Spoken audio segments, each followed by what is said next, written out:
Do you ever feel like you're completely different from everyone you know?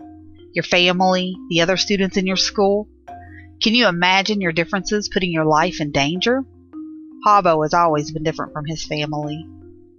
I move over to the corner I sleep in and start piling my clothes into the middle of my blanket with my white hands. Not black and strong like Enzi's, not black and slender like Asu's, not black and stumpy like Chewy's, and not black and callous like my mother's. Milk white, bone white, ghost white. He is different from the boys and girls at the village school. When I entered, 100 dark eyes swiveled around to stare at me. I had no one to go to, no one I knew who I could sit next to on the floor. I stood there unable to move, then like locusts coming and destroying New Year's crops. The whispers spread through the room, among it the general hiss. I distinctly heard Chewy's voice whispering, Matoto, Beppo, Ghost Boy. Hobbo is albino, called Ziru Ziru by many of the Tanzanian people, which means his skin lacks the protection and color provided by the pigment melanin.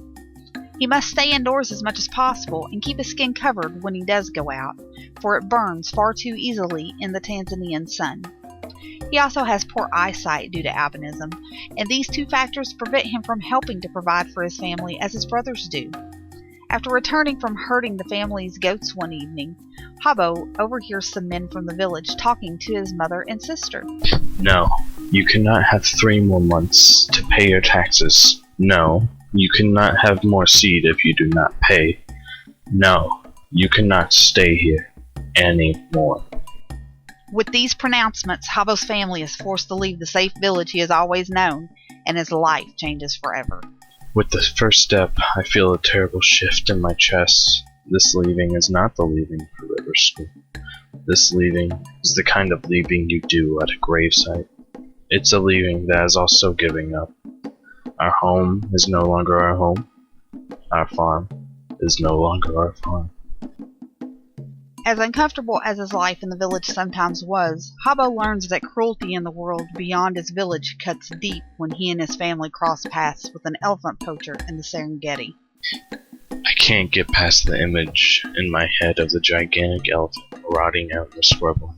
Not because anyone needed to eat it, but because little pieces of it could be sold for a great deal of money.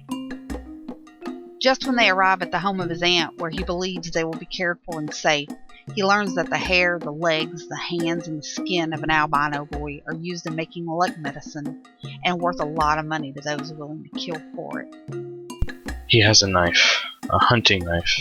This is no game of hide and seek. This man means to kill me. He means to kill me.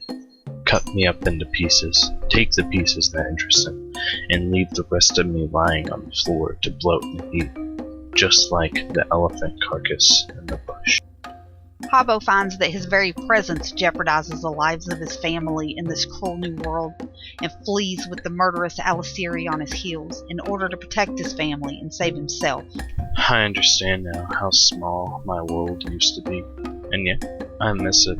I miss knowing the routine, knowing I would go to school, knowing it would have been awful, knowing I would come home and eat, knowing I would herd the goats, knowing I would have dinner with my family and sleep, knowing that I would do it all again in the morning. Now I'm on my own, and I have no idea what will happen or what I'm going to do. Unfortunately, Hobbo's story stems from a very real situation in Tanzania, where people who suffer with albinism are hunted for their body parts.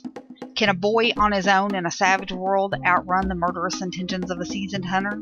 Can he find understanding, respect, and love in a world where luck is valued more than humanity? How will he ever live without constantly looking over his shoulder? The answers to these questions can be found in the book Golden Boy, written by Tara Sullivan.